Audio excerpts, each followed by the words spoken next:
Vital news 24 में आपका इस्तकबाल है। मैं हूं आपका मेज़बान मोहम्मद अनीसुर रहमान और हमारे रूबरू हैं waste Bengal minority thinkers forum के जनरल सेक्रेटरी मोहम्मद मुजीबुर रहमान साहब। आज जिस मौजू के तहत हमें मुजीबुर रहमान साहब से बातें करनी है कि आज लगभग 13वें दिन गुजर चुके हैं।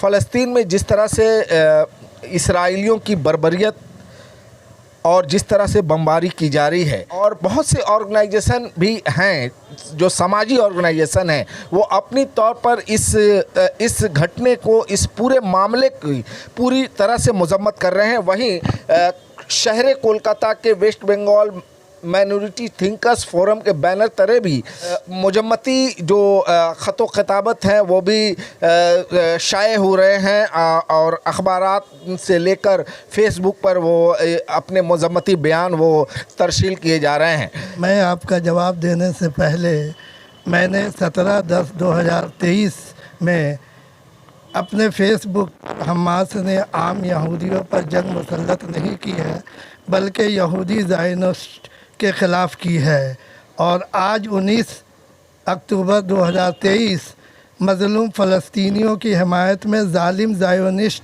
यहूदी ममलिकत के सरबराह नेतन्याहू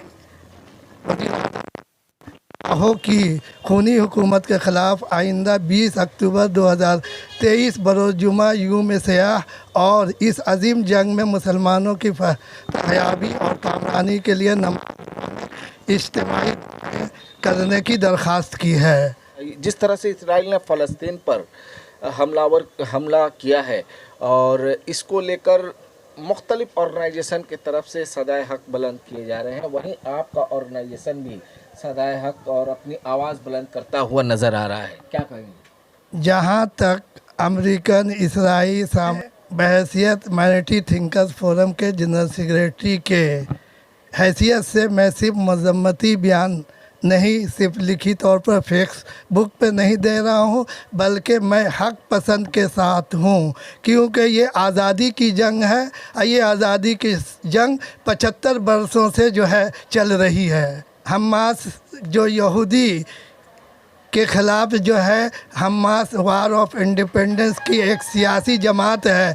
अगर ये टेररिस्ट जमात है तो तब तो हिंदुस्तान की आज़ादी में शामिल होने वाले तमाम सियासी जमातें, मिली तंजीमें और दीगर तंजीमें वो भी दहशतगर्द हैं। इंडियन नेशनल कांग्रेस भी, ऑल इंडिया फॉरवर्ड ब्लॉक और जो है नेताजी सुभाष चंद्र बोस, महात्मा गांधी से लेकर के जितने भी हिंदू मुसलमान और इंडियन वार ऑफ इंडिपेंडेंस में शामिल थे, यहाँ तक कि मौलाना आज़ाद तक, सभी अली बिरादरान से लेकर के सभी दहशतगर्द तंजीमें और सियासी पार्टियाँ थीं।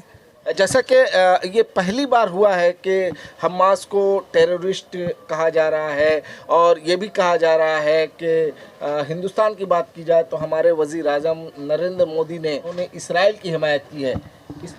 हमारे नरेंद्र मोदी जो वज़ीर आज़म हिंद है, उन्होंने दुनिया के सामने जो है नावाबस्ता ममालिक का लीडर था, वो आज शर्मसार हो रहा है। वो एकदम वन लाइन से, क्योंकि ये जो है सियासी पार्टी, आरएसएस, ये सब जितनी भी तंजीमें हैं, ये खुद दहशतगर्द जमातें हैं। जो बाइडन जो अमेरिका के प्रेसिडेंट हैं, उन्होंने भी ये कहा है कि हमास की गलती की वजह से फ़लस्तीन में जो बमबारी की गई है, और ख़ासकर फ़लस्तीन के जो अस्पताल में तबाहरेजी हुई है, इसकी ज़िम्मेदार हमास है। इसी जंग अजीम के बाद मुसलसल जो है फ़लस्तीनियों को कुचला जा रहा है, मारा जा रहा है, उनकी ज़मीनों पर कब्ज़ा किया जा रहा है। जहां फ़लस्तीनी 90% ज़मीन पर आबाद थे, आज टोटल दो तरफ हमास जो है गाज़ा पट्टी में है, अल फतह जो है मगरिबी किनारे में है। सिर्फ 12% ज़मीन पर वो भी किस तरह से जिस तरह से ओपन जेल में जो है वो लोग अपनी ज़िंदगी अपने से न खाना खा सकते हैं न पानी पी सकते हैं, अपने से कुछ नहीं करते। जिस तरह से वो चाह रहे हैं उस तरह से जुल्म ज़्यादती कर रहे हैं। बच्चों को भी नहीं बख्शा जा रहा है, औरतों को भी नहीं बख्शा, बूढ़े को नहीं बख्शा जा रहा है, अस्पतालों को नहीं बख्शा जा रहा है, गिरजाओं को नहीं बख्शा जा रहा है, मस्जिदों को नहीं बख्शा जा रहा है, यूनिवर्सिटियों को नहीं बख्शा जा रहा है, तालीम गाह, ये सब के सब यहूदी के जो ज़ायनिस्ट यहूदी के जो सरबराह है नेता है वो उनके हिमायत, अमेरिकन हिमायत, यूरोपियन ममालिक के हिमायत, साम्राज्य ताकतों हिमायत के वजह से ये सब जुल्म फ़लस्तीनियों पर हो रहा है। कहीं ना कहीं अगर तारीख़ के औराक पलटे जाएं तो कहीं ना कहीं ये भी उभर के सामने आती है कि यासिर अरफात के टाइम में अल फतह जो तंजीम थी वो सरगर्म थी, वो फ़लस्तीनी इंडिपेंडेंस के लिए आगे बढ़कर काम कर रही थी। उसको उस अल फतह उस तंजीम को रोकने के लिए हमास का क़याम अमल में आया।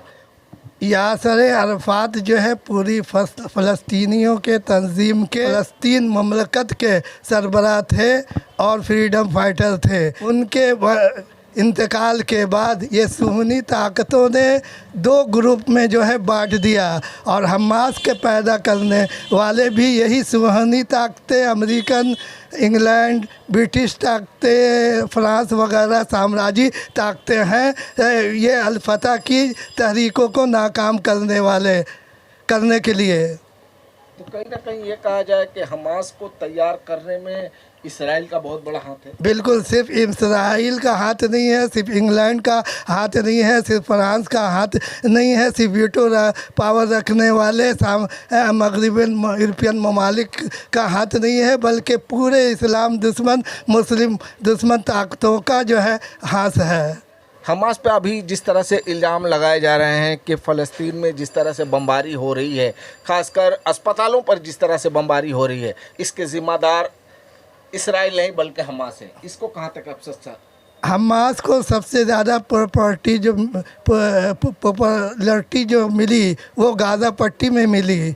जब हमास ने देखा कि ये जो है हमको जो है डबल रोल कर रहे हैं और हमारे ही हाथों से हमारे फ़लस्तीनी भाइयों को जो है इंतकामन जो है उनको मरवाना चाह रहे हैं, तब उनको होश आया, जब उनके अंदर तालीम आई, जब उनके और दीगर लीडरान जो है इक़्तिदार में संभाले, तब उनके अंदर जो है सोच फ़िक्र का अलग इंतज़ाम हुआ। हमास 1% भी ज़िम्मेदार नहीं है, सारे के सारे सुन्नी इसराइल जो है कर रहे हैं। जो ज़माना है इकोनॉमिक्स वार का ज़माना है।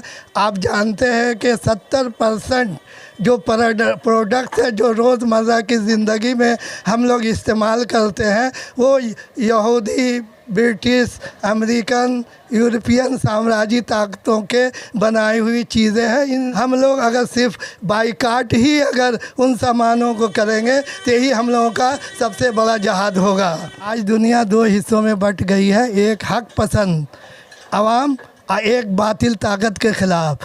बातिल ताकत के फेवर में जो है आज हर मुल्क के सरबराह उनके साथ है। टोटल कम अज़ कम 54 मुस्लिम ममालिक हैं। क्या इन 54 ममालिक में से सिर्फ 4 ममालिक जो हैं जो फ़लस्तीनियों का साथ दे रहे हैं, यही 4 ममालिक की ज़िम्मेदारियां हैं। उन 4 ममालिक में ख़ुद हमास फ़लस्तीनी मुजाहिदीन है, फ़लस्तीनी अवाम है, उसके बाद जो है लेबनान है उसकी तंजीम हमास है, ईरान है और तुर्की है। अगर ये गल्फ़ कंट्रीज़ सिर्फ 4 चीज़ों को रोक ले तो सिर्फ जंग नहीं, हमेशा के लिए फ़लस्तीन आज़ाद हो जाएगा।